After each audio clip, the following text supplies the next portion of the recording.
Eu começo a semana conversando com o doutor Nilson Diniz, delegado da Polícia Civil e também vereador da cidade de Paranaguá. Doutor, impossível começar a nossa conversa que não falando dessa situação, né? A Polícia Civil, claro, já trabalha investigando esse caso. Imagens impressionantes e é um tipo de armamento pesado, um armamento que de fato é utilizado para matar a pessoa que está recebendo aqueles tiros. Na sua avaliação, trata-se então de uma situação grave aqui na cidade de Paranaguá e o que já pode ser dito das investigações desse caso? Muito bom dia, seja bem-vindo ao BDL de hoje. Bom dia, Pierre. Na verdade, todo homicídio se trata de uma situação grave no município, né? A gente vem conversando ao longo do ano sobre isso.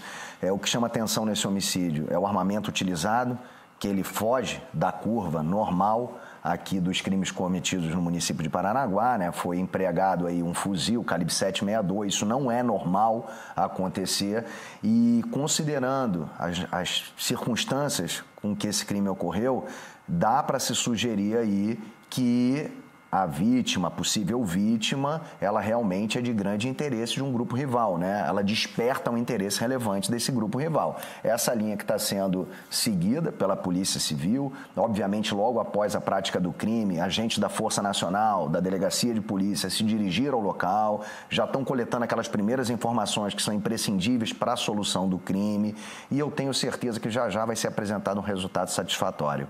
Claro que, sem atrapalhar as investigações, a Polícia Civil já sabe quem pode ter tentado esse homicídio, quem seria a vítima desse homicídio. Já tem essas informações? O alvo, né, a vítima visada ou a vítima pretendida, isso obviamente já existe uma identificação. Com relação à autoria, a gente ainda se encontra na fase embrionária dessa investigação, é difícil apontar para você qualquer elemento hoje que não venha a frustrar o resultado dessa investigação, mas o que eu posso dizer é que estão sendo empregados aí tantos recursos da Força Nacional e também da Polícia Civil para que esse crime seja elucidado, para que algo tão grave como esse, que chamou tanta atenção, gerou tanta comoção dos moradores daquela região, não fique sem solução, que seja apresentado um resultado, como eu mencionei, satisfatório, para que a população de Paranaguá saiba que toda ação vai gerar uma responsabilização dessas pessoas.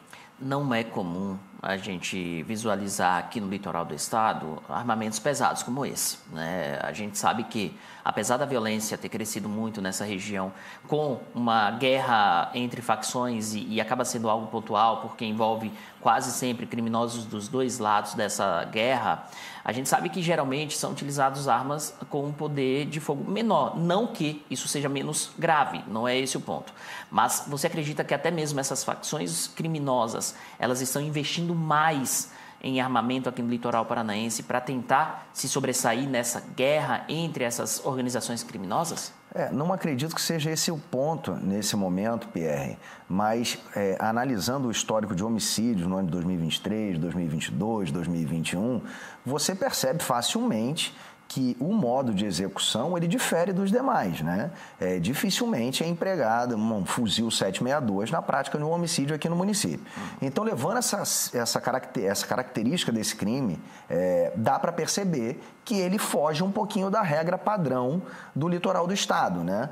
Que são aqueles grupos de traficantes intermunicipais, intramunicipais, disputando o domínio da atividade ilícita em Paranaguá. Então, levando em consideração essa circunstância, esse homicídio tem que ser tratado de uma forma diferente. Isso já vem sendo realizado pela Polícia Civil.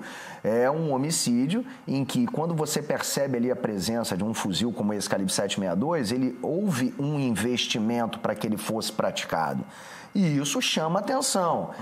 Possivelmente, você pode sugerir, essas circunstâncias podem sugerir que há um grupo de grande poderio financeiro envolvido na prática desse delito. Então, essa é a linha que a Polícia Civil está seguindo nesse momento.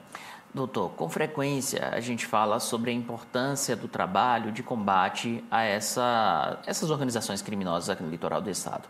E a gente sempre fala, né? O primeiro passo é o estado chegar em uma determinada região da cidade, do litoral, do país como um todo, e aí criar políticas públicas que façam com que jovens não tenham, então, a possibilidade de se encantarem pela vida criminosa. Porque muitas vezes a porta de entrada do jovem é a ostentação, é aquela pessoa que já faz parte dessa vida criminosa, que ostenta, e o jovem quer também seguir aqueles mesmos passos.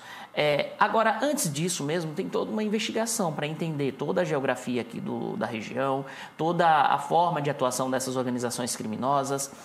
Esse trabalho também é um trabalho meticuloso, é um trabalho que acontece cotidianamente, é um trabalho realizado não só pela Polícia Civil, como também por outras forças de segurança. E você acredita que é um trabalho que tem ajudado a diminuir, a combater essas organizações criminosas no litoral do estado? Pierre, a gente até deixa de falar um pouquinho desse homicídio, como eu mencionei, esse homicídio aí, ele é diferente, sim, tá? Sim, sim. A grande possibilidade, inclusive, que os autores desse crime não sejam moradores aqui da cidade de Paranaguá. Até mesmo do litoral do estado, né? Quando a gente fala da violência que Paranaguá está sofrendo nesse momento, com esse número alto de homicídios, a gente tem que passar a tentar entender o que está atraindo os nossos jovens para essas organizações criminosas. Se você fizer uma análise, né, do nosso cenário, principalmente com relação à educação, a gente percebe aí que há grande índice de evasão escolar no ensino fundamental 2, que é justamente essa janela que abarca a idade desses jovens que estão ingressando nesses grupos criminosos. E por que eles estão se sentindo atraídos para fazerem parte dessas organizações criminosas? Isso que tem que ser entendido, né? Quem está morrendo em Paranaguá, normalmente é homem, ou ainda na fase de adolescente, ou então no início da maioridade penal. Então, por que isso acontece? Isso que tem que ser estudado. Por que hoje não é mais um atrativo para esses jovens permanecerem na escola? E sim na rua, aderindo a esses grupos criminosos, correndo o risco de ter sua vida ceifada, praticamente vivendo um estado paralelo. Então, isso que precisa ser entendido. É assim que a gente resolve segurança a médio e longo prazo, né? O que a polícia faz é reprimir. Aconteceu o delito, a polícia vai agir. Mas aquela prevenção, aquelas medidas preventivas para que esse crime não chegue a acontecer, isso não é a polícia. Aí já entra realmente a gente entender como ingressar nessas áreas mais carentes com políticas públicas para cortar esse incentivo à vida criminosa. É isso que tem que ser entendido. Vou te dar um exemplo. A imersão desses jovens nas práticas esportivas é de grande valia. Inserir referências positivas para que eles não olhem para o traficante e achem que aquele é o caminho, e sim para o professor de jiu-jitsu, o professor de capoeira, o professor de futebol, aquelas pessoas ali sejam referência para esses jovens e não a vida criminosa. Falando de um modo geral, o Estado, e quando eu falo Estado, eu falo nação, o Brasil, tem falhado no combate à criminalidade porque vários especialistas, um deles o Bruno Paes Manso, ele que é jornalista e que há mais de 30 anos acompanha então a formação primeiro das facções criminosas e depois ele passou a estudar principalmente as milícias, ele tem acompanhado exatamente essa migração. No Rio de Janeiro, estado onde o senhor nasceu e viveu por muito tempo, hoje muitos bairros não tem mais o traficante, mas tem as milícias que atuam de forma às vezes até pior do que o tráfico. E aqui eu não estou minimizando o trabalho do tráfico, muito pelo contrário, os dois casos estão errados. Mas você acredita que o Estado, a nação, tem falhado no combate à criminalidade e não tem entendido, inclusive, essa migração de atuação criminosa dos criminosos, com o perdão da redundância? Pierre, eu te volto com uma pergunta. Será que é interessante acabar com o tráfico? O tráfico, ele alimenta uma rede de corrupção que está enraizada em diversos ramos da nossa sociedade. É muito dinheiro ilícito envolvido, né? Então, hoje, o tráfico está em todos os lugares em que você possa imaginar da nossa sociedade, né? Desde repartições públicas, quanto também outros ramos da sociedade civil. Então, será que é interessante? Por que se mostra totalmente incompetente? Eu vou te dizer, não só no Brasil, a gente falar do Brasil seria subestimar muito a ação do tráfico de drogas, mas no mundo inteiro, por que não se acaba, ou ao menos se minimiza a ação do traficante?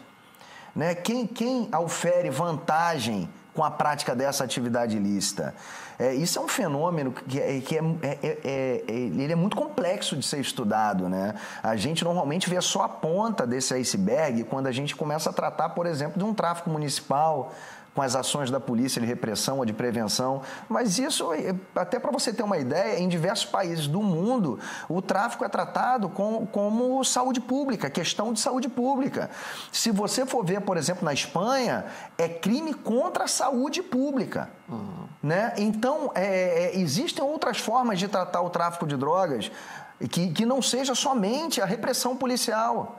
Entendeu? Então é isso que tem que ser entendido. Quando a gente fala, eu sempre falei, somente polícia não vai dar aso ao tráfico de drogas, não vai conseguir obstar a ação do traficante. A gente precisa trabalhar com saúde, com educação, com família, para que a gente possa minimizar a ação letal do tráfico de drogas. Enquanto a gente tratar apenas com polícia, a gente não vai conseguir resultado produtivo. É só você parar para pensar para onde que o Rio de Janeiro caminhou, para onde que São Paulo caminha na luta contra o tráfico de drogas, né? Então isso já se mostrou que quando você aplica somente ação policial, você não resolve questão de tráfico de drogas. Esse é um assunto bem complexo, como você muito bem disse, e que vale aqui pauta para os próximos quadros de segurança pública. Com certeza, meu amigo. Doutor, muito obrigado pela participação. É sempre um prazer, uma honra tê-lo aqui no Bom Dia Litoral e até uma próxima oportunidade. Até a próxima, Pierre. Um abraço, ótima semana. Abraço.